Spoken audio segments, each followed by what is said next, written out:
Olá, vamos iniciar a apresentação falando sobre o artigo Marcadores moleculares como ferramentas para identificação de dípteros de importância forense.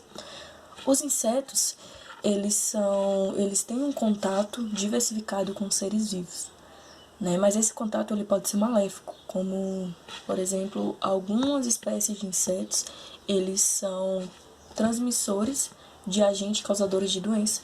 Em relação à agricultura, eles podem causar um prejuízo enorme nas lavouras. Só que a importância dos insetos, eles é enorme, é muito diversificado, né? Só pelo fato deles viver. Tanto que, dentre os animais, dentre todas as espécies de animais, mais da grande parte, é composto por espécies de insetos. Então, na entomologia forense, os insetos têm uma grande importância também, que no determinado momento que se tem um caso de crime, uma situação de crime, e nesse local está um cadáver, né, os insetos eles vão atuar no processo de decomposição do corpo. Então, a partir das fases de putrefação do cadáver, vai atraindo diferentes espécies de insetos.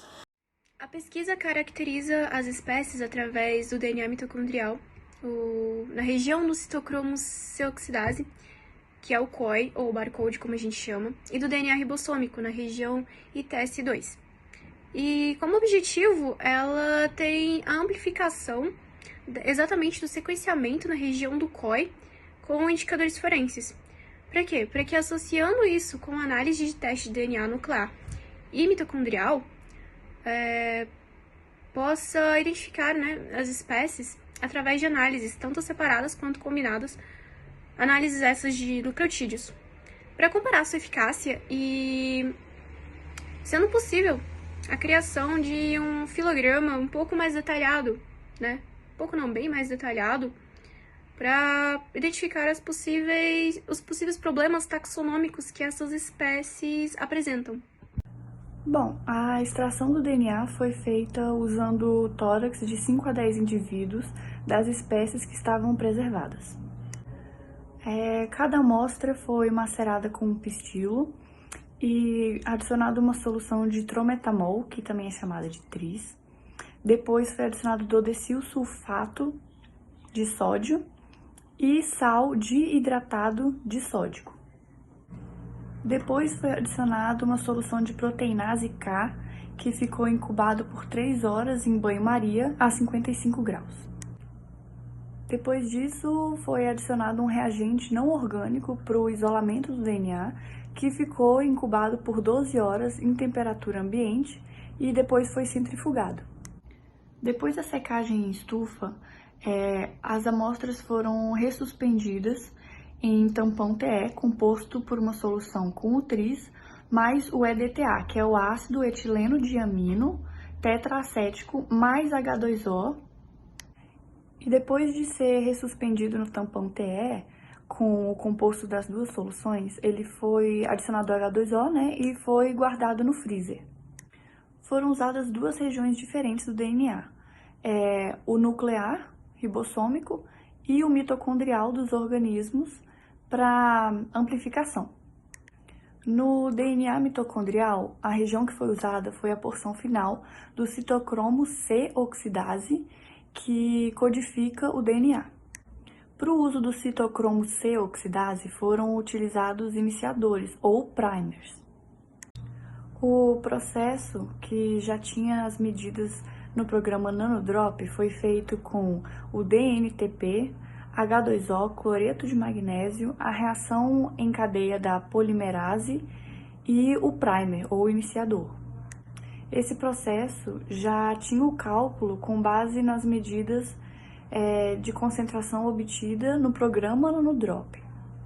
Depois, as amostras foram submetidas a um termociclador junto com amostras livres de DNA para garantir que não tinha nenhuma contaminação.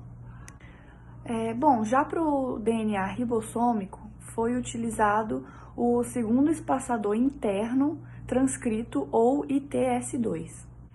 E as reações de sequenciamento foram feitas com uma quantidade de DNA amplificadas pelo PCR e pelo primer. E depois desse processo, que resultou da reação do sequenciamento, as amostras foram purificadas e levadas para um laboratório para secagem. As sequências que foram obtidas separadamente foram analisadas e sintetizadas. Os alinhamentos foram submetidos a um programa que chama G-Blocks, que edita e exclui o local onde um alinhamento pode ter sido ambíguo, a fim de evitar a edição manual.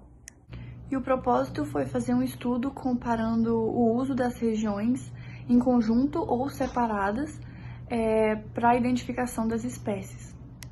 Bem, as análises comparadas de forma molecular das regiões COI e TS2 dão resultados que ajudam na identificação de espécies. As análises de pares de bases também vão auxiliar na máxima de parcimônia que, observando os genes mitocondriais nucleares, conseguem ser utilizados em filogramas e podendo separar com maior eficácia as espécies de clados. Dentre as 15 espécies analisadas, foram identificadas apenas 12 dentro do processo de eletroflorese. O resultado sequenciado o consegue da região COI foi de 90 sequências, alterando seus valores de base entre 570 a 620. Já na região ITS2 foram sequenciados 350 a 420 pares de bases. Os índices indicam valores diferentes nas regiões COI e TS2. Esses índices de valores diferentes, eles vão se aplicar para distinguir as diferentes espécies, né, entre eles. E a aplicação deles na ciência tem grande importância para a diferenciação e a colocação das espécies nos seus devidos clados. E tanto a fluorescência, ela tem uma implicância muito grande tanto para descobertas e para identificação. Métodos de identificação como DNA barcode se mostra bastante eficiente na distinção desses tipos de organismos. As regiões como o citocromo C oxidase e o espaçador interno transcrito oferecem maior precisão e consistência nos dados.